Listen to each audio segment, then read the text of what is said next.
Depuis la fermeture du théâtre, l'équipe se retrouve chaque matin pour une réunion de crise. On est déjà dans une économie fragile.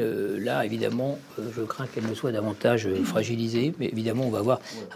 Aucune décision ne sera prise sans qu'une salle ne soit vue, budgétée. Un climat anxiogène, des représentations sont annulées et la recherche de salles de substitution s'avère compliquée. Il y a une urgence pour trouver des salles pour mettre les spectacles. Comment prévenir les spectateurs des modifications? Mais quelles conséquences économiques ça a? Parce que le fait d'annuler, par exemple, La Vie est un singe de Calderon, tous les comédiens étaient mobilisés, donc on va devoir payer des gens qui ne viennent pas, sans avoir en face des recettes. Et ça, c'est très problématique. En moins de 24 heures, les équipes techniques de la municipalité ont pu déplacer la partie administrative à l'espace Franquin, en centre-ville d'Angoulême. Les salariés du théâtre doivent récupérer au plus vite une liaison téléphonique et le système de billetterie pour gérer les réservations et prévenir le public en cas d'annulation. C'est comme si on délocalisait le théâtre ici.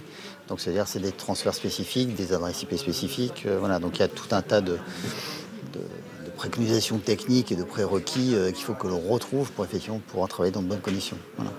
C'est assez compliqué et heureusement que les techniciens informatiques nous suivent pour réorganiser tout ça. Le théâtre est fermé jusqu'à nouvel ordre. Le passage des experts pour évaluer les dégâts se déroulera jusqu'à la semaine prochaine.